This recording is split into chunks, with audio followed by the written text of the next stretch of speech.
while we wait for Nick to return, drop a comment, leave a like, hit that subscribe button.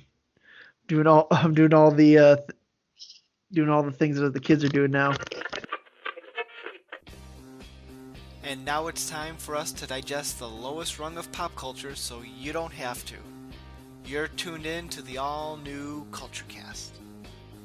And we're back, everyone, with an all-new episode of the all-new Culture Cast. Hooray! And with me tonight is Mike. I hate you guys. I mean, hey, it's Mike. How's it going? And Cuz. If you guys hear that, we're going to need a lot of that for tonight. So tonight we're talking about Avatar, the James Cameron runaway success from 2009. I wish. Yeah. At least that's the one I watched. I don't know what you guys watched, but last week you guys talked and gushed for like 3.5 hours or however long it was. It was mostly gushing, I think. Yep. On the animated series Avatar: The Last Airbender. Mm-hmm. And now this week we are going to talk about, and I haven't seen Avatar: The Last Airbender because it's like 50 episodes or something like that, or probably even more. I don't know. I don't care. But 61. 61. Okay, 61 episodes. And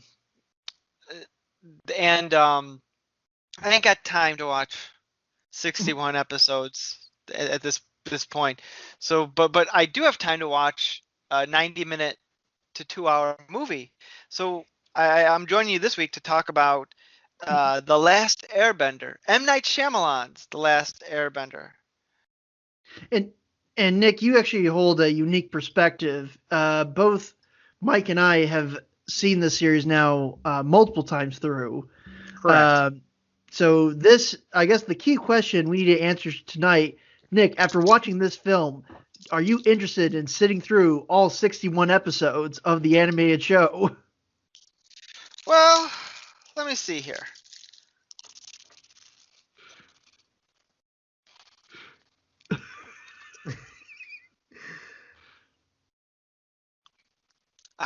Okay, that was good. Let me see here. So I sat down to watch this movie without much expectations. Everyone said it was bad.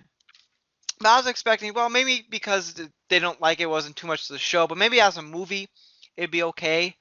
And I gotta say, I thought this movie was great. It had great effects, Really? a good storyline, interesting side characters. I mean, they didn't skim over anything. I felt like it got a complete experience. That main character as a kid was a great actor. I'm sad that there's never going to be an Avatar 2 because a bunch of nerds, it wasn't close enough to their thing. Uh-huh. No, I'm making this movie was awful. You actually had me going there for a second. I actually fell once for you brought up once you brought up the kid, I was like, yeah, no, he's full of it. I didn't even know what to say. I was like, oh, what do I say to that?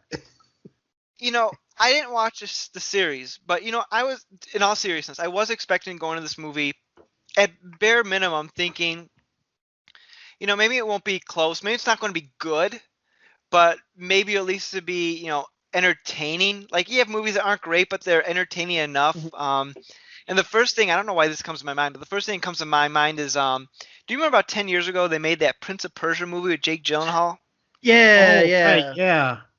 It wasn't very good, but for just like a throwaway movie, it was like not a bad way to kill like an hour and a half or something.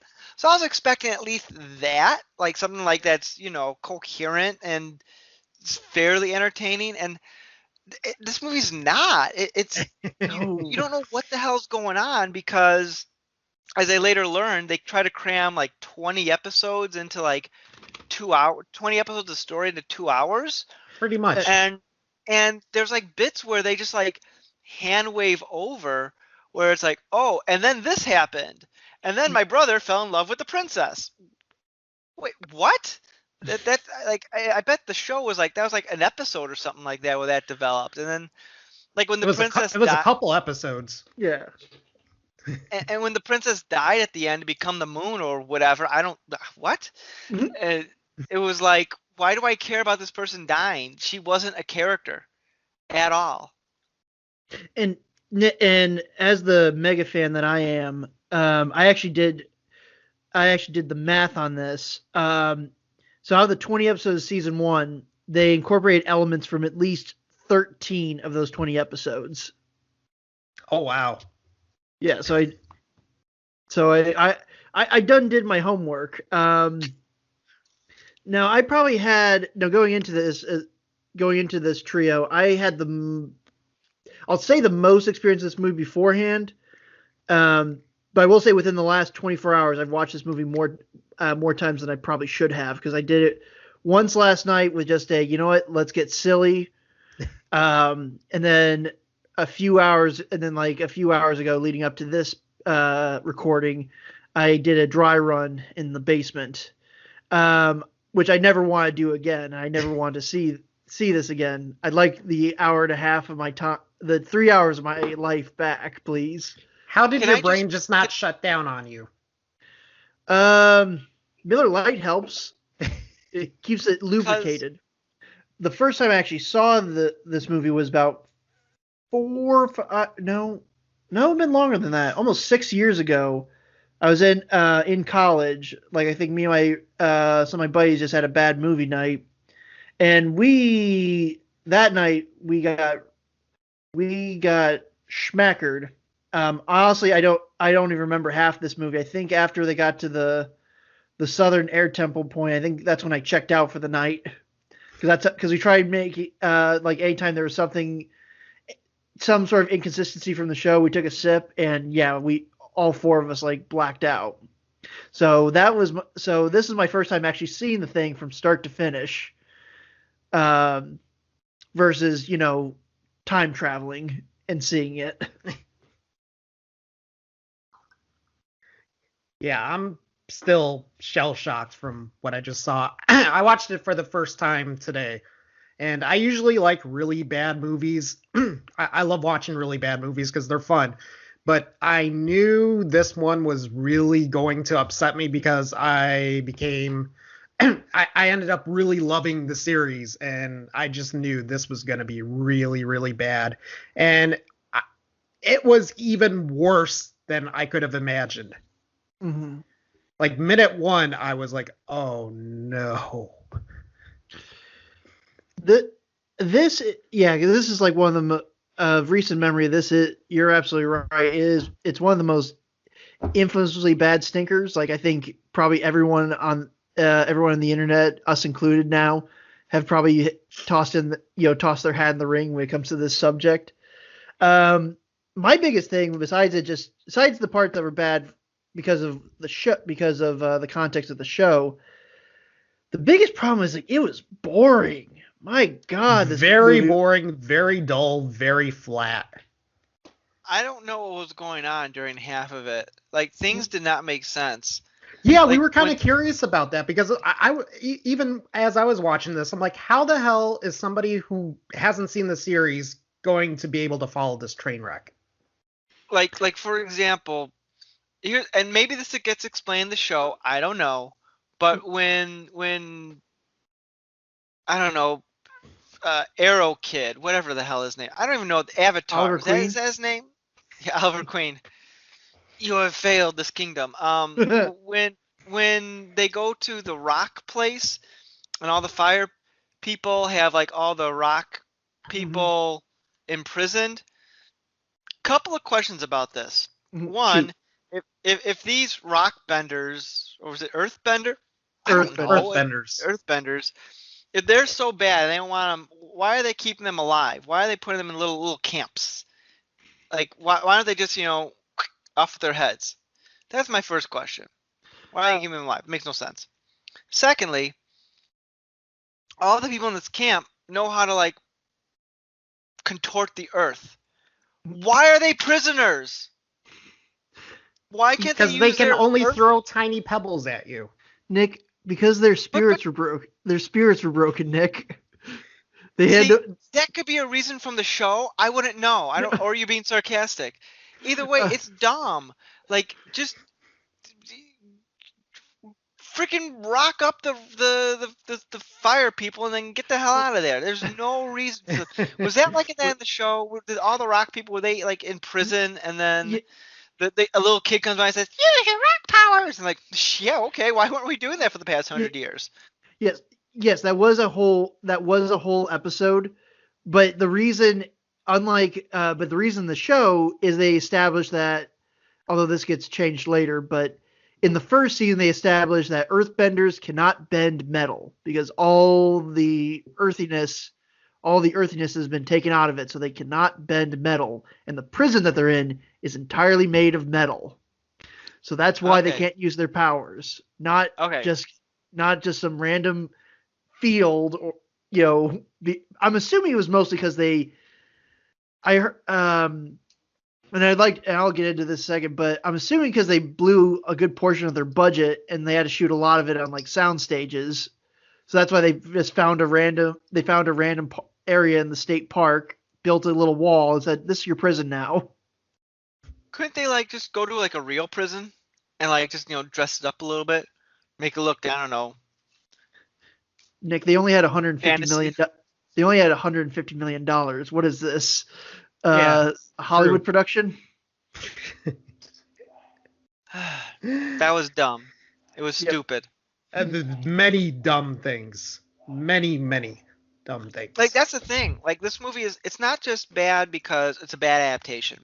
There have been bad adaptations of things, but the movie itself is at least coherent.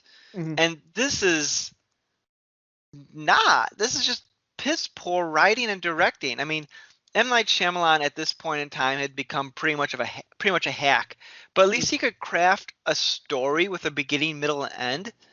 This is like, and he had a template. He literally had a template already set out. How do you screw this up? Yeah, he even said he watched it with his kids, but I wouldn't have known that he watched the series at all, judging from the movie. Well, and the other thing that I did, kind of leading up to tonight, to this recording itself, I've watched the show probably more times than I can count, but I rewatched the first episode, the first pilot. Yeah, I hear you.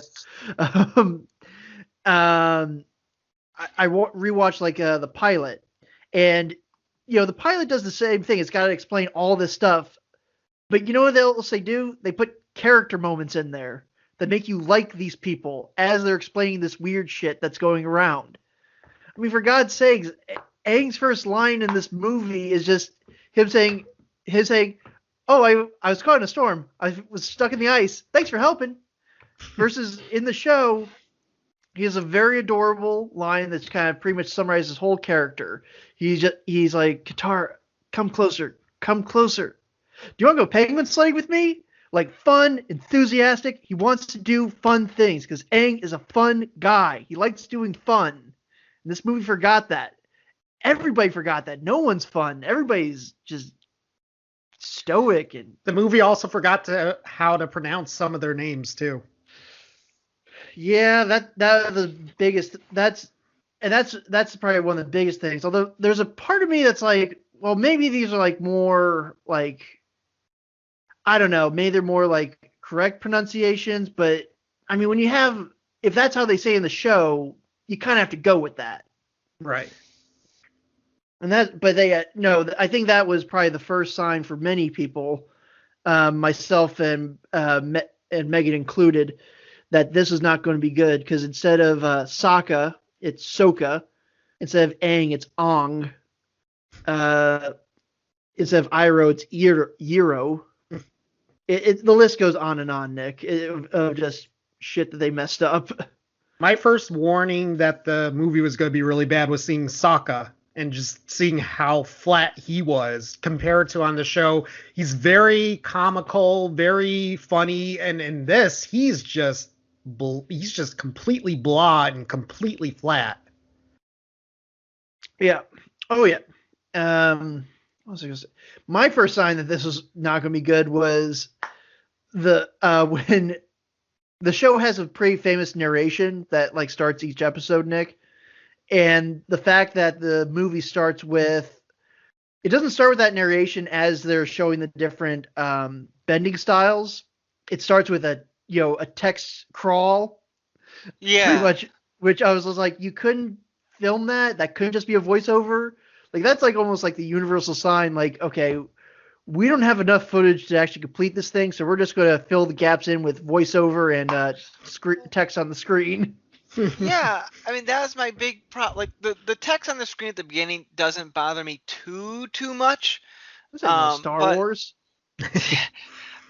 but the like they'd be doing one thing and then suddenly it's and then we're doing and then we traveled back to his hometown Mhm. and then he went here and it's like why are you not showing us that? What's weird is like I think you could have gone away with like the second time I was watching the movie, I was kind of like just looking at what they showed on screen, and like you could have gone away with it without having this stuff in there, like because a lot of it's just implied. Even if you have no idea what's going on, you could infer what's sort of happening. Like, yeah, Katara's narration just was not just so wrong. Yeah, it definitely made the movie feel more jumbled. It's like they're doing a Wikipedia version of the show. Well, it's what it is ultimately for me. It's like they believe that the audience is stupid. They can't, they can't trust that the people watching this are going to know what's going on, so they have to spell it out for you. Like I rewatching it the second time, I was like, man, they really just there's no character moments. There's just we are explaining every scene is just explaining someone's backstory. Exposition. Yeah, and just like I mean, no funny little dialogues, no like we don't find out who these people are. We're just trying to again, like you said, Nick, we're going through the Wikipedia page, just trying to get the synopsis of season 1. It's interesting because there are so many things that they threw in here that they didn't need, and I don't know how it worked on the show, but for the movie, we didn't need to have a relationship between the princess Moon Girl and the brother. That added nothing to the story. The romance wasn't developed. She could have been just someone they met up with who sacrificed herself. Or they could have cut a lot of time and just got them to those people like right away. Yeah. Like being like, go from, oh no, all the wind benders are dead, to we gotta get out of the fire, and to I don't know how to do the water stuff. It's like, oh wait, we should just go to these other people I know. They'll help us. Boom, you're there at the 30-minute mark. Yeah, Yeah, that part of the story's definitely taken care of better in the series. Yeah. I mean, there's so much stuff they could have like cut down. Mm-hmm. But like Ang, Ang, Ung, Uga, it's a Uga, monkey. you got it right. Like he gets kidnapped by the general, and then the prince comes and rescues him because he wants to take him. It's like all these like nonsense deviations that, yes, as an episodic show, fine. As a movie, no, trim that. Yeah. Well, and a lot of that stuff, like with the when they did, because that was a whole again shocker. Something that was maybe several scenes in this turkey were actually whole episodes. The main point of that was kind of to show that Zuko had layers, that there was something more to him in the show. But I think it was more they just felt obligated because this Zuko has like nothing redeemable about him, nothing likable, nothing that makes you want to see him, get the Avatar. Like he's just like a He's the dick. bad guy. Pretty Which is much. really upsetting because in the series he has one of the best redemption arcs ever, and they just completely messed up on that one. Well, and not to this is talk about the movie a little bit, but kind of like the outside of the movie, the guy they got to play Zuko, Dev Patel, you know, he just came off of his breakout film was Slumdog Millionaire that came out 2 years before this. His agent, and I don't know if he just had like a bad agent or what, but somebody said you gotta be part of this Avatar picture. We're going to get you in the Avatar, the big blockbusters. Everybody's going to be saying Dev Patel. Well, I don't know. To be fair, at the time, I could see it being. It's directed by one of the hottest directors in Hollywood at the time. Your mileage may vary. It was going to be looking at like the next big franchise movie. So I'm sure for someone like him who finally had like some a little bit of cred with Slumdog, he's probably like, oh, I can get on this franchise, which will propel my career further. Yeah, not even a movie. This was supposed to be a trilogy. Yeah. Yep. And yeah, that didn't happen. Nope. No, it most certainly didn't. And hope to God it never will. But actually, I do want to kind of bring up Shyamalan really fast. So they greenlit production of this movie in the year 2007, kind of like as the show I think was wrapping up his second season, getting ready for the third. In between those 2 years, 2006 and the movie that preceded this, 2008, M. Night released, in 2006, he released Lady in the Water. And then 2008, we had The Happening, the Marky Mark Tree movie. So, kind of, he may have been a hot commodity in Hollywood, but man, that was a. He was on a downward spiral by that point, yeah. Yeah, he was soaring like a log. He was falling fast. But yeah, the twist he put in this movie was it's bad. It's so bad. There's a part of me that was thinking yesterday, like maybe this is like a producer style scheme, but it actually worked. But yeah, or this must have been somebody's tax write-off, because again, I look the budget for the movie, $150 million. Wow. Straight cash. You could have, helped some families in need, maybe build a few hospitals, or just put in all a bum's oil drum. It takes a lot of money to teach kids to go like this. You can't see, but I'm waving my hands like a crazy person. Slow. Yeah. Yeah, that. Yeah. The only character, I will say a positive thing. The only character I liked in this movie was the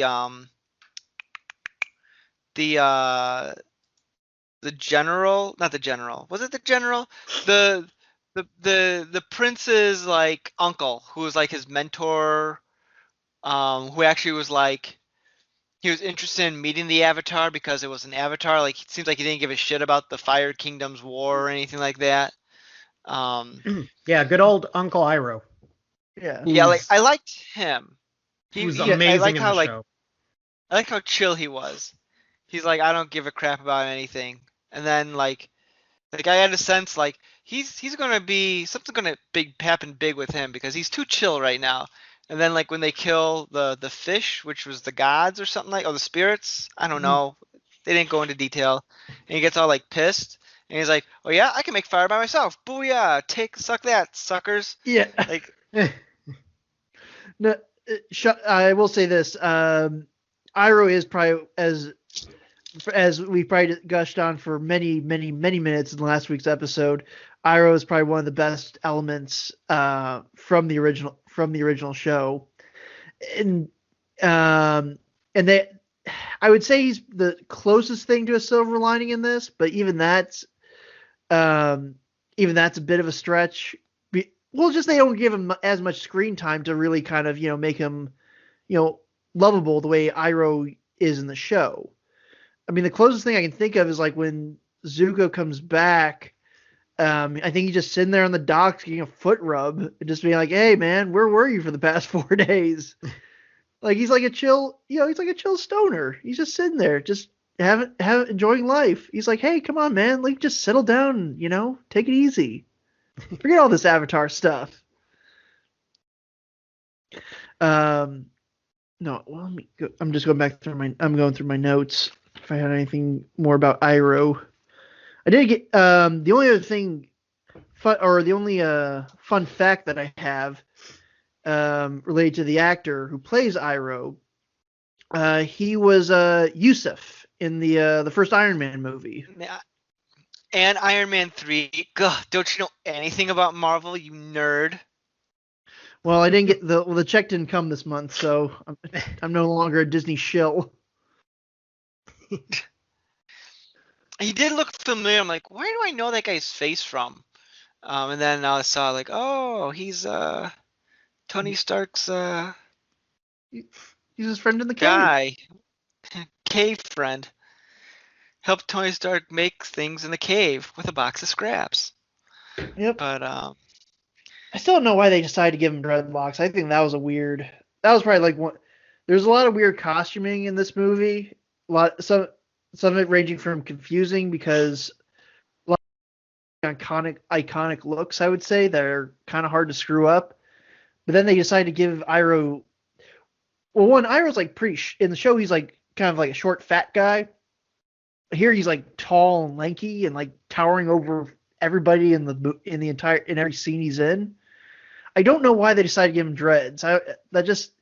It's a weird choice. It doesn't it's just one of the many weird production choices.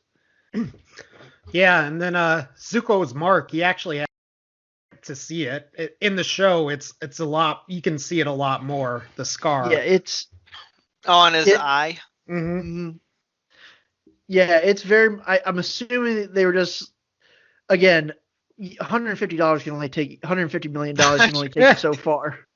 You're right the first time. Yeah. Well, I think the other thing was I'm assuming Dev Patel's like, I'm not shaving my head. You can't make me wear that because he's got like in the show first season he's got this little like ponytail bun where like the rest of his head shaved, but he's just got this little ponytail sticking out. So he's like, I'm not shaving my head for this. I will say the only other thing I did kind of want to springboard off of when you mentioned Nick, when you mentioned Iroh kind of being able to create fire by hand, because I was kind of thinking about it all day today leading up to tonight's recording about like, is there anything positive that I took out of the movie? And I did come up with two things in this adaptation that I will put in the general. Yeah, I tried. Hey, wow, I did. I don't even think I came up with one. I did have I approached it not as an adaptation of the show necessarily, but like if I'm going into it as someone who doesn't know anything about this world and being brought into it fresh, like what's something that I can in the modicum put in sort of the green, or the first one was it wasn't a bad idea to not have the firebenders be able to automatically make fire by them, be able to self-generate fire. Because I was kind of thinking about it, I was like, okay, well, earthbenders need earth, which is generally usually pretty much always around them. Waterbenders usually have to have some source of water. Airbenders, there's air everywhere.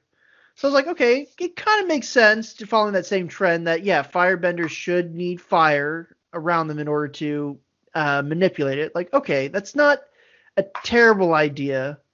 And when they shoehorn in the big thing from the show was the Nick, the big thing for the show was the Sozin's Comet that they briefly drop at the end, which in the first season it introduces like this ticking clock to all the kids' adventures, because beforehand, for most of the first season, they're just like, hey, we're going to make our way up to the Northern Water Tribe, but at the same time, I also want to stop by these different places around the world. And then this Souza's comic kind of introduces this ticking clock of like, hey, and you only got until the end of the summer to master all 4 elements, otherwise firebenders are going to be unstoppable. So they kind They of didn't made do it. that in the movie. No, they shoot, like I said, they very much shoehorned it in where they basically said, oh, well, I like how in the show it was like, hey, you got basically 9 months to figure out all 4 elements. Here they're like, well, in 3 years, because presumably they thought they had the gall to assume that they would have another movie put out in like 3 years time. Also, it gives a little wiggle room in case the kids grow up and look older. Yeah, True. Like at the beginning of the movie, hi, I'm the Avatar. 9 months later, hi, I'm the Avatar. He's got a full-on beard and everything, acne everywhere. So that was my one positive. The second positive, which they could have done more with, if they actually thought, I didn't hate the idea of like the Fire Nation kind of being against the spirits, or kind of incorporating the spirits more into like the politics of the world, because in the show the spirit world was kind of sort of, it was introduced halfway through the first season, this element of the spirits, and I kind of liked I was like, okay, it's not a bad idea. The Fire Nation's all about technology. Spirits are obviously, about nature and balance, kind of stuff, not really, pro technology. So I'm like, that wasn't a terrible decision. Like when you're planning this stuff out, like that's not a bad way to go. Now, granted, everything else was awful, but those are probably the closest things I can come to actual like positives from the whole movie. Well, that's pretty generous of you. I'm a generous guy. Maybe a little too generous for this movie. I wished I had more to say. I knew it was going to be bad. I knew I was going to be upset, but I don't think I understood how bad it was going to be. It was just, I don't even know what to say right now. I think my brain tried to block out a bunch of what was going on in that movie because I was just so angry and upset. And I feel sorry for my wife because I was yelling at the TV a bunch. I'm like, that's not how you pronounce his name. Just over and over again. We had to stop for the first 20-ish minutes. Me and Megan were stopping and starting the movie. Eventually we were like, look, we just got to power through this thing. I will be quiet. She was like, I'll be quiet if you be quiet, so we can just get through this thing so we can get on with our lives. Just ripping off a Band-Aid. Yep, that's pretty much the best way to look at it. I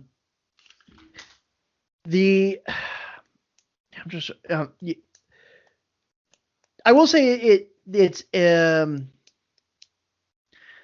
other thing. I mean, I get it. This was not an easy task, and for anyone, regardless of it being M. Night, because I think I looked it up. It was like the first season is comprised of like 460 minutes of story, and you have to whittle that down to 103 minutes. Like, I get it. It's not an easy thing.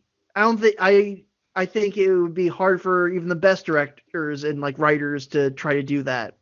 But well, you got whisper talking method didn't help either. No. But there was just, there was just like no passion. There was just no fun. Like this should be in the show. It's a cool world that you want to be in. It's kind of like Middle Earth or the Star Wars galaxy or like the Federation. You kind of want to visit those places and be immersed in that. Here it's like everything just looks and feels awful. Why does the Fire Nation want to take over everything? They never said in the movie. Because Fire Nation bad. We're the bad guys. Pretty much. Was that like that in the show? Just evil for the sake of being evil, or did they have like a reason they wanted to do this? I think in the show they dive a little bit more into it, where it's like kind of like, hey, we want to expand, our influence across the world and stuff like. They make it a little bit more nuanced, but for the most part, the story of Last Airbender is very black and white with a little bit of gray tossed in. But yeah, here there was no nuance, no, because no like humanity or humanizing. That's the word I'm looking for. It was it was like, let's make these guys the most evil people on the planet. They're like Nazis, but times 1,000 or something. The other thing I will say, going back to the Fire Nation, going to the whole movie in itself, Mike, I think you can agree with me. Just Avatar, the world of Avatar is very colorful. It's very distinct. Absolutely. Like you could. You mean they didn't layer like a sheet of dirt on top of the camera when they were making the cartoon? No. That was a creative decision by M. Night Shyamalan? Yeah. Sadly, yes. Yeah, they honestly, if they just let the cap on the camera, that would have been better. But in the show, like, these 4 cultures they tried. I will say there was an attempt to try it, but in the show, these 4 cultures are kind of defined by are very colorful. Fire Nation is red. Water tribes are blue. Earth Kingdom green. Air Nomads are more like yellow and orange. Like, these are they're very bright colors too. Like, they're not here. Everything is so muted, and I think the worst of it during that final fight in the city, like in the northern water tribe. I couldn't tell who was beating the crap out of who, because both the water tribe and the Fire Nation soldiers looked exactly the same. They were, dark blue and black looked about the same at midnight. Yeah, I was getting flashbacks to the last season of Game of Thrones during that one battle where it was just dark and you couldn't see anything. And I think we were talking about what we wanted to see for the future of Avatar, and I said I like the series as is, and I love that it's animated. I think if you try to do a live action version of it, a lot of that gets lost in the process, and this movie is proof of that.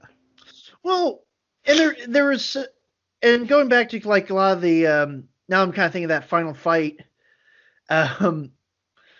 Sorry, I lost my train of thought there for a second. But during that final fight, so earlier in the movie, Aang and Zuko, where Zuko's disguised as the Blue Spirit, there's a scene where, like, after Aang in the show, it happens the same way in the show. Aang saves Zuko, and they're like, he's kind of sitting by him until he like wakes up, and then he leaves.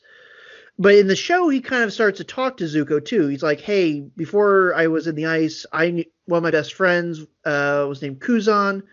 He was Fire Nation too. Do you think you and I could have been friends?" And then Zuko attacks him because Zuko's still a dick at this point in the show. But in the movie, Aang just leaves. But then they use that same moment later when him and Zuko fight, where he's like, and it's not even like him trying to reach out to him, like, we don't have to fight or anything. It's just like a casual, like, hey, I'm not going to let you die. Also, we could be friends. As he's very emo. As he's walking away out of the room. Can we talk about some of the child actors and the fact that they couldn't find anyone better? The only child actor I had a real problem with was the main actor. Like, he was so bad. He couldn't deliver lines to save his life. Would you be surprised to know that, shocker, they did not hire him for his acting ability? I read about this, but go on. I can look it up exactly, but the long story short is, as they were auditioning kids to play Aang, they landed on this Noah kid, what the hell's his full name? That way I can. Noah Ringer. Yeah, trust me, kids. He's not doing. Boys and girls, he's not doing much these days. But they hired him because he was a karate expert. Like he was a real life karate kid. Like they saw him do his moves. They're like, this is our Aang. This is him. Never mind the acting part. We'll figure that out later. But the most important thing is we got to make sure, forget stunt doubles. We want to make sure that he's, we got the real deal on screen. Yeah, we'll take care of the character development afterwards. That's fine. And hey, he didn't do too bad. After this movie, he was in Cowboys and Aliens. And nothing else. And nothing else. Well, after you do Cowboys and Aliens with Daniel Craig and Harrison Ford, really, where else is there to go? Man, I will say this, stepping into the Wayback Machine, I remember I was really excited for that movie because I was like, it looked like it was going to be a cool movie, and then it turned out it was total complete dog shit. But that's a different show. Yeah, all the actors, they just seem very stiff to me too. Just not anime, just very stiff. Most of the casting is like, I did look it up because I was like, okay, what did everybody else do? And most of them were pretty solid, like besides Noah Ringer, who again, I'm pretty sure, I don't know if he's just like working at the local Walmart or maybe he's, starting his own dojo. But the one person they hired of note that, where I'm like, oh, hey, that's a name I recognize, was mainly because I'm again, big Daily Show fan. They hired Asif Mandi as Zhao. Oh, right, yeah. What's he doing in this movie? Why is he here? It's probably the weirdest choice because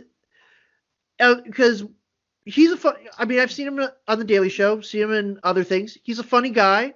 In Spider-Man 2, he fired Peter Parker, that jerk. That's right. He was the pizza manager. Yeah. But yeah, that was probably the oddest because Zhao is not a funny character in the show. He is very serious, very kind of like, throughout the first season he goes from like being a captain to a commander all the way up to being an admiral. Like he just works his way up. And so it was very odd that they picked someone who is known for comedy to try to be like the bad guy, because he doesn't really add anything. And I think he tried doing what he could with the part, but I will say this: the only positive I will say, the fact that he is from a comedy background. I mean, it wasn't distracting or anything. I've seen some. There's sometimes if I see like someone who's known for comedy in like a dramatic role, I'm a little thrown off. But here there was just nothing to it that it didn't really bother me. Just I'm like, well, he's not really doing anything funny. He's not trying to be funny. I think he's trying to be serious, but it's really just falling flat every step of the way. Yeah, and that was a weird choice. And the fact that he was able to fast travel from the Earth Kingdom to the Fire Nation several times throughout the movie, so he could have boring conversations with the Fire Lord, who in the first season, Nick, and we're probably have used this phrase a bunch of times. The Fire Lord is set up as like he's kind of set up like Claw from Inspector Gadget. You never see his face. He's always behind fire. Like he's really, intimidating. He's the baddest of the bad, man. Here he's just like, yes, I'm in my robes. Tell me about my son. Also, for someone who hates his son and again burned him horribly and banished him, he seems to care a lot about his son. He asks about him pretty freaking often. You don't buy that he would burn his son's face in the movie. In the series, you 100% bought it. Yeah, because he's evil. He is vicious in the show.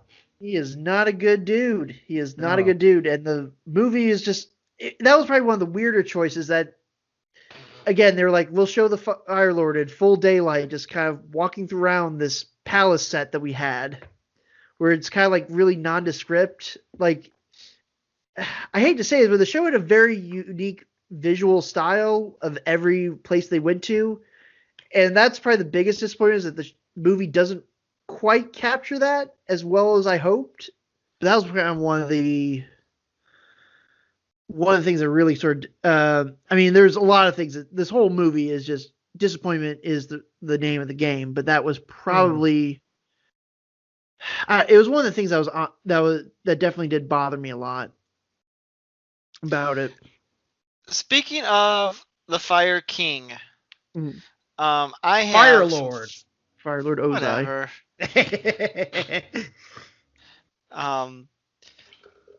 No one cares. Whatever. I have some trivia. It's trivia time. So he's played by an actor named Cliff Curtis, who's been in like 100 different things. Yep.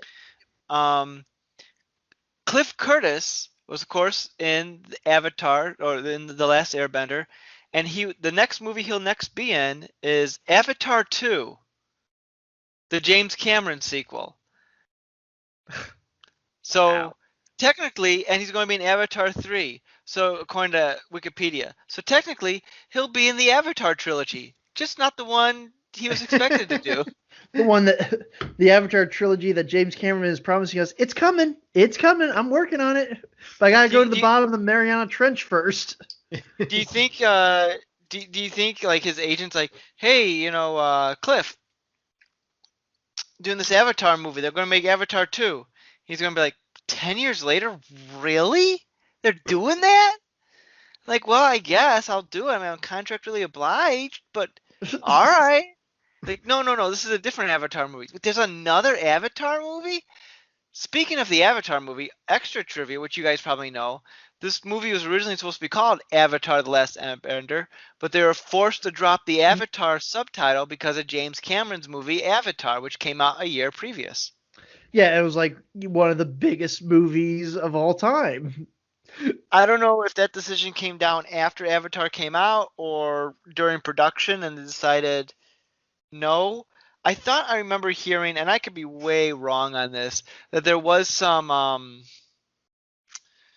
legal stuff going on because Cameron wanted to name his movie Avatar, and then the show came out, and they might make a movie this show, and they're like, no, you can't use Avatar, and James Cameron's like, yes, I can, and I don't know, it was weird, but I think they got all settled out because Cameron's storyline that he was writing was like a decade before the show actually came out.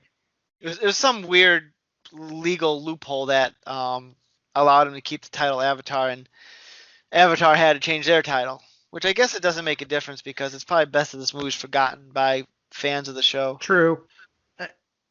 I think, yeah, as much I agreed. Agreed. The other thing, well, I will say, the other thing, kind of going back to the cast of the people involved in this, the only person from this original cast that actually got a successful that continued to be involved with the Avatar franchise. Oh Jesus, I'm gonna have a tough time pronouncing that. Saichiel Gabrielle. She played Princess Yue in the movie, and several years later, the creators Brian and Mike, they cast her to be the voice of Asami in Legend of Korra. Oh, okay. Oh, wow. Yep. So there were a couple times me and my wife were like, and I was like, yeah, that sounds like Asami. So, but that was probably the other thing that I did want to bring up earlier when I was talking about Asif Mandi as Zhao, and in the show, the actual animated show, the voice actor for Zhao in the show was actually Jason Isaacs, who, again, big character actor, probably the most famous, but he's probably most famously known for being Draco Malfoy's dad in the Harry Potter movies. And I get it. The movie's got a lot of issues with, and I think we need to touch upon this with whitewashing. But I will say this: like, you're telling me you couldn't get Jason Isaacs to reprise his role as Admiral Zhao for this movie? Probably not at that. I'm assuming the money just wasn't there in the budget for it. But I mean, for God's sakes, we had Katie Sackhoff come on as Bo-Katan on The Mandalorian. We could probably get Jason Isaacs to be Admiral Zhao. True. Did Katie Sackhoff voice Bo-Katan in the cartoon? Yes, she did. Oh, okay. I also realized I didn't know. I don't know. But, I don't watch The Mandalorian, but I saw the screen caps, and I didn't know if there was like she voiced her, and I didn't care enough to look it up. Because I boycott that because they didn't cast Ashley Eckerson as what's her face. Ahsoka Trust Tano. Yeah, no, Megan had a hard time pronouncing that name too. She's like, Asaka? And I'm like, no, dear, no. So I had to be, I had explained it to her several times, as she rolls her eyes multiple times.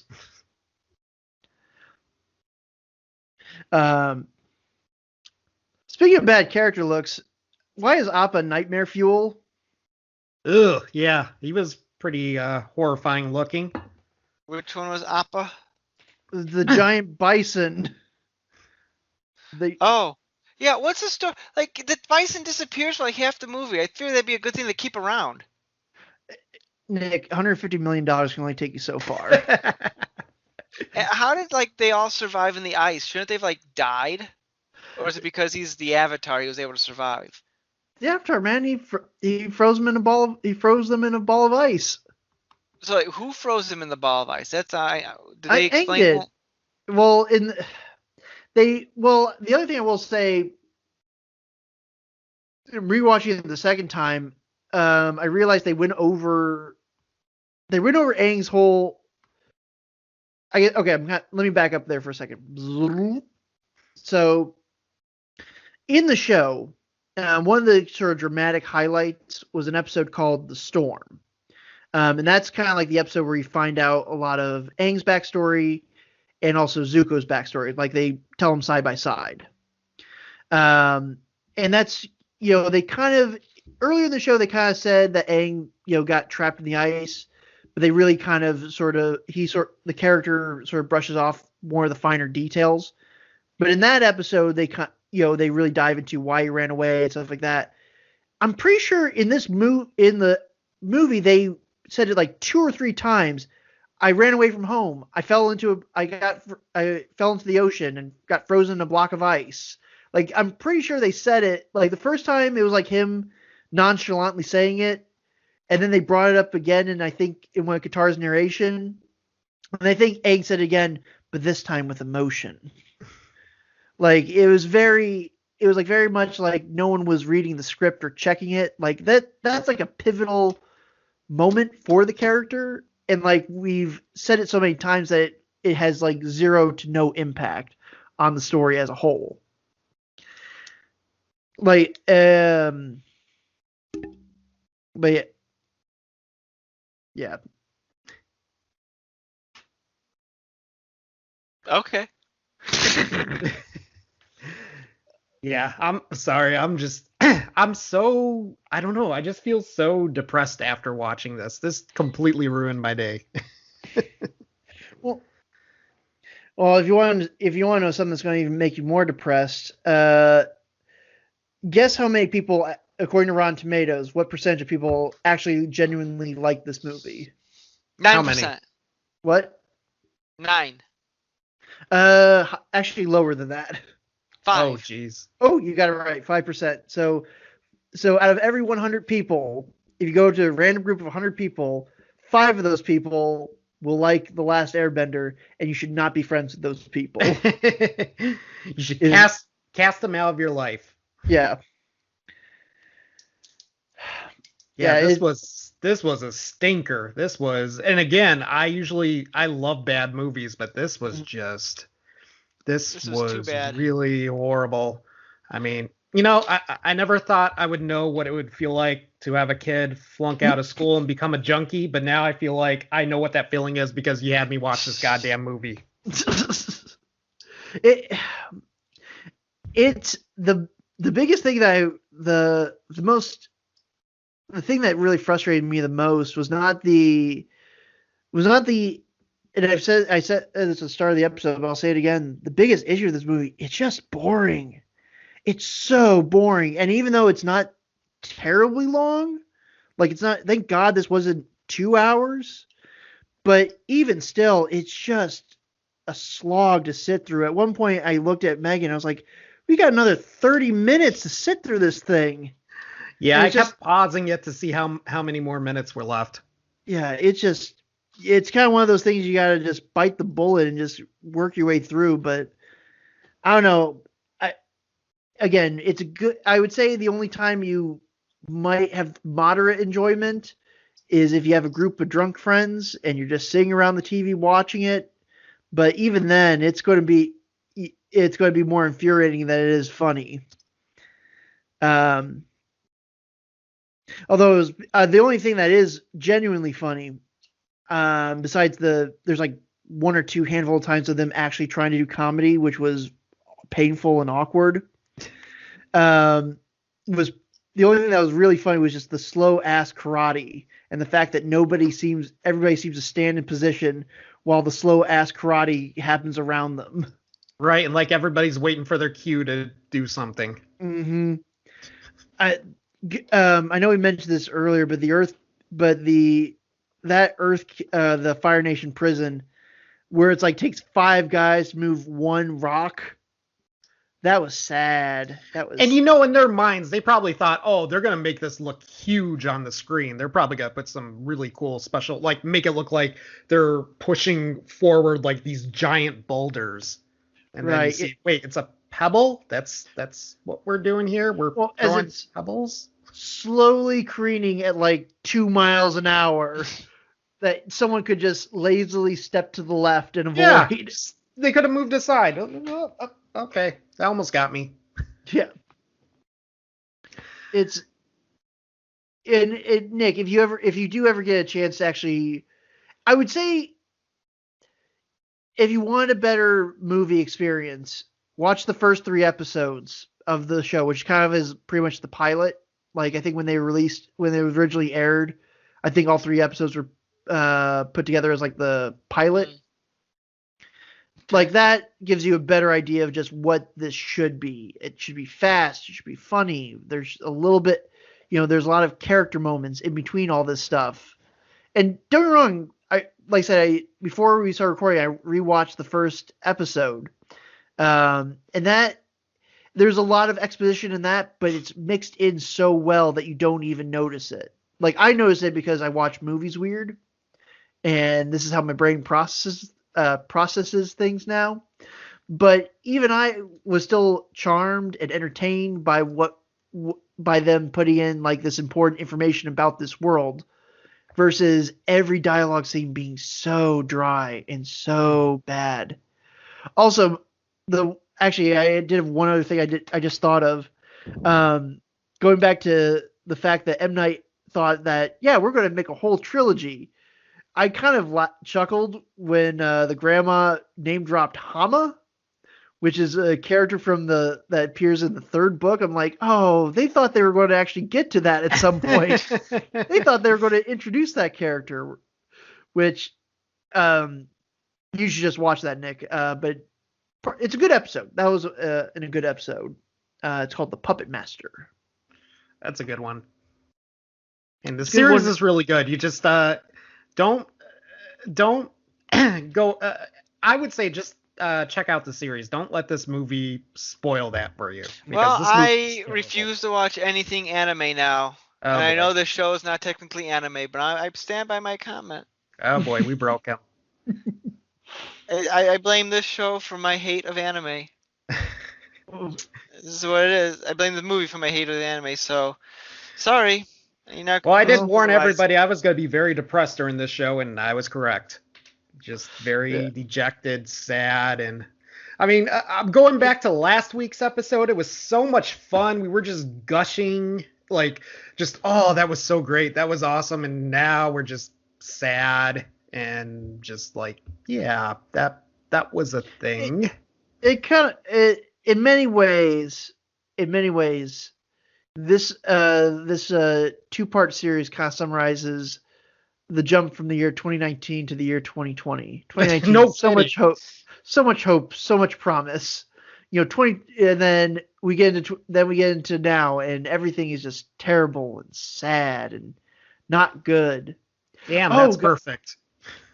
Actually, the one thing I do want to mention, and again, this show going back, mainly because it's the only thing of note that I thought was like really, one of the things I thought was really fucking dumb, and this was like the big enchilada in terms of like, this is how much they messed it up, was probably the finale of this movie. In the show, it's very similar. The Fire Nation's attacking the city. Aang's trying to find a way to defeat. Is trying to get into the spirit world to figure out a way to stop Elvis. But in the show, so most of the stuff happens. The moon spirit gets killed, but then Aang, with his avatar powers, merges with the ocean spirit and becomes like a giant kaiju and just wrecks everything. And it's just this raw, awesome, destructive power that he shows like he just wipes out this entire fleet like it's nothing. And it's really spectacular, and it's really big, and it's really cool looking. And in the season 1 finale, Zuko and Zhao have a fight, and Aang, as the ocean spirit, kind of like drags Zhao into the sea, and Zuko is even, because Zuko is ultimately at his core a good guy, tries to save Zhao, but Zhao, being such a prick, he's like, nah, I'm not going to let you save me, and then allows himself to get sucked into the ocean. The movie bungled that so hard. Mm-hmm. Like, okay, so the dragon, which kind of, I looked it up, was a composite of several characters.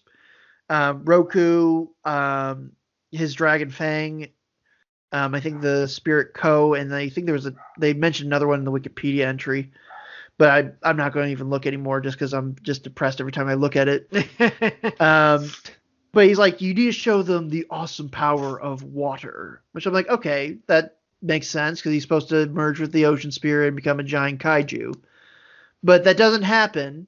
Aang does some more slow karate, which, by the way, at this point, he's apparently good with water, even though the movie said earlier he sucked at water, which in the show he really didn't have too much trouble with that, but whatever. And then if you're anything, so Zuko and Zhao meet again, and you're like, okay, this is going to be their big fight. They're going to duke it out, and it's going to be, it's going to be kind of like the resolution to their conflict. No, Iroh shows up and is like, nah, Zuko, just forget about it. We're not going to fight today. And then they kind of leave. And then Zhao gets killed by just 4 random dudes in a pretty, arguably a kind of horrifying way for a movie that's been relatively lighthearted. Like, he just drowns in a bubble. Like, in the show, it's kind of like, he gets sucked into the ocean. You don't really see it. Here, he's just like horribly put into a water bubble and then drowned on land by, again, 4 random dudes, not even like characters we met before. He's killed by 4 of the whitest Eskimos I've ever seen. And then Aang doesn't even destroy the fleet. He just creates a big wave, and then they're just like, "Nah, we're done. Peace. We're out." And that's the movie. Yeah, and they all bow to him at the end. Yeah, and it's the boat, and he's so uncomfortable with it. Like, I get it, that was a big part of Aang in the show, but Aang kind of, sort of sucked it up and, was at least happy to help people as the Avatar. Maybe didn't really want the full thing, but yeah, that's the ending image of this movie, is this kid, like, kind of like, looks like he's about to cry.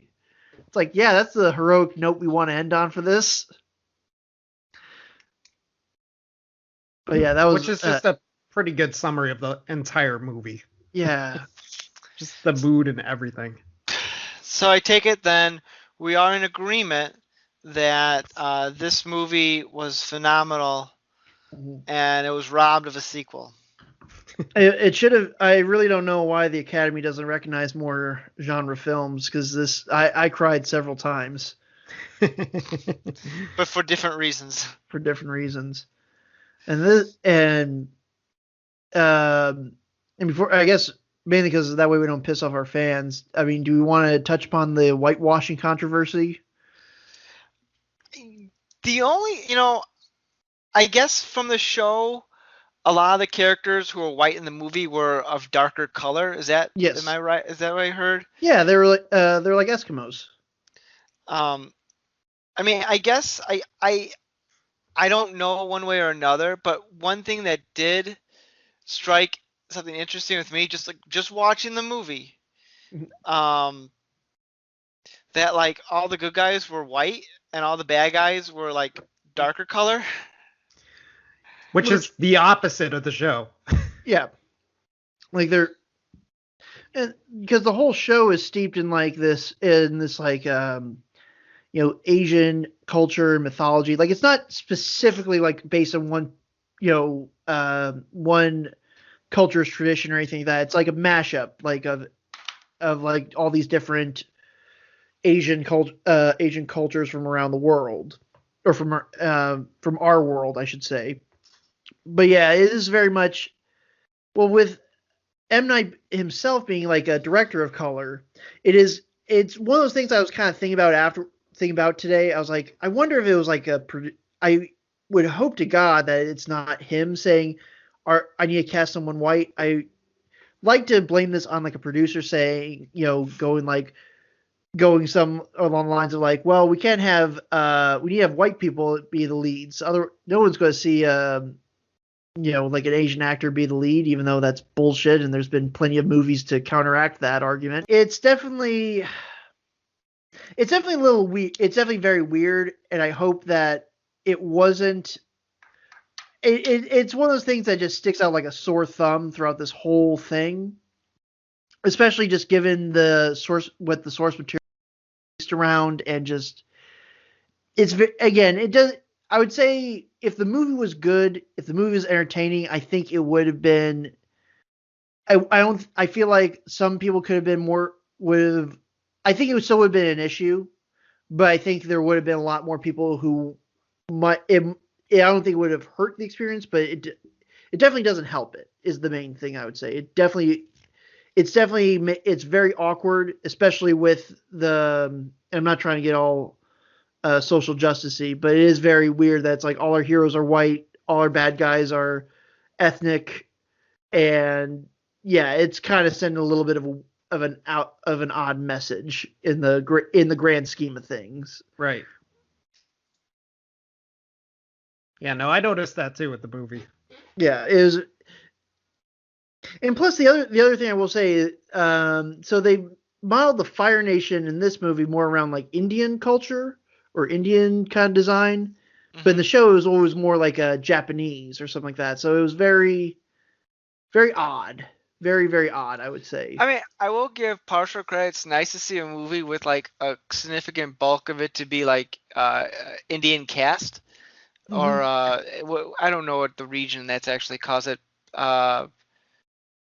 In Asian, I don't know. That part of the world, you don't get a lot of casting in a major big budget studio like that. Right.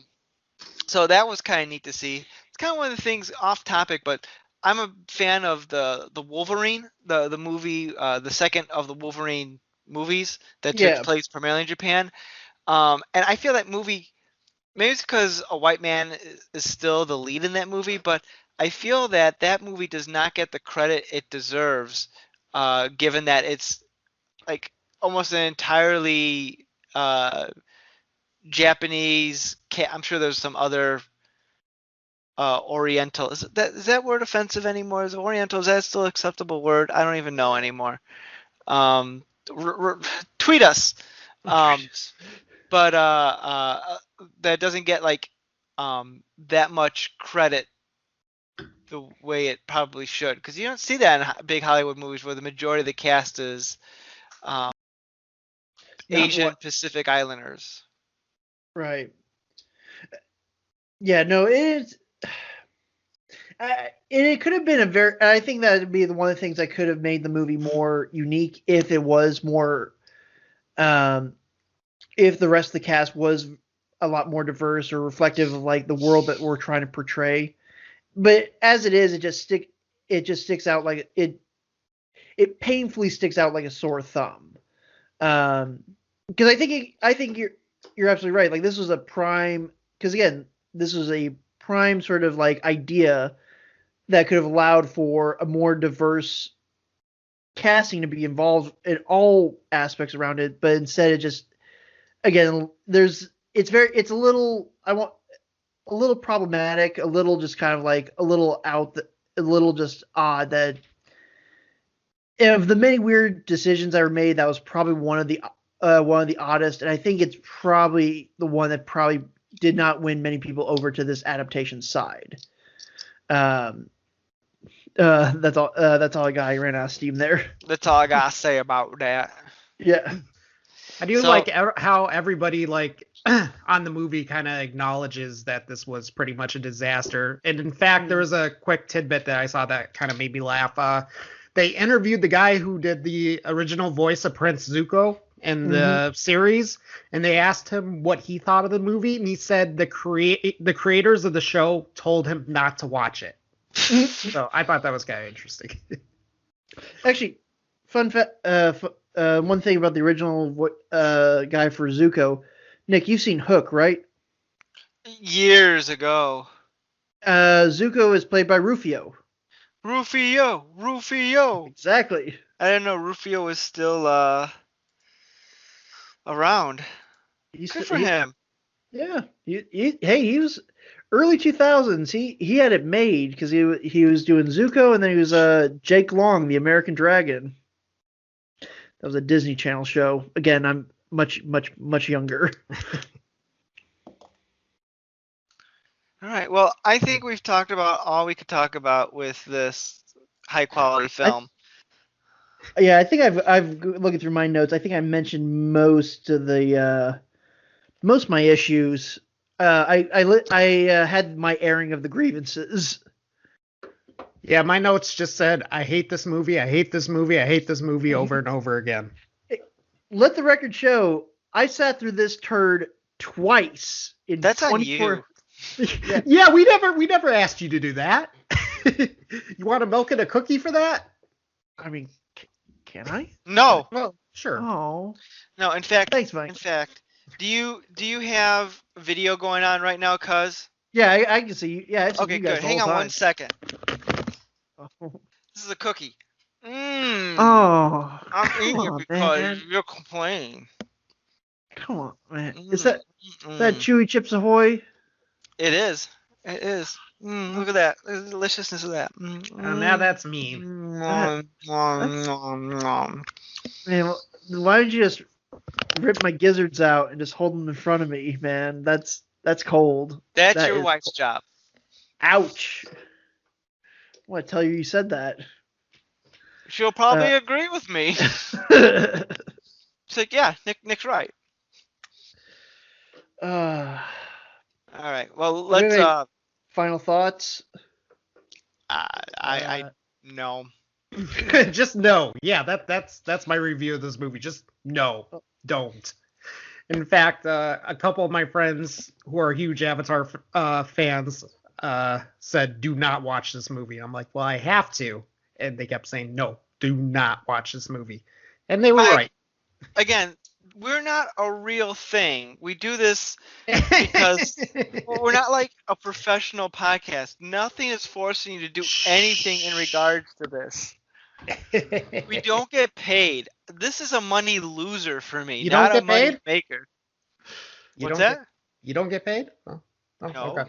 Yeah, I was gonna say I get a check in the mail. Oh, I see. You're doing a thing there. I get it. doing a thing that I was just too slow in the uptake for. Okay. Well, on that, screw you all. This is over. And this has been the All New Culture Cast, talking about Mike and Cuz's favorite movie, Avatar. And Best. How dare you?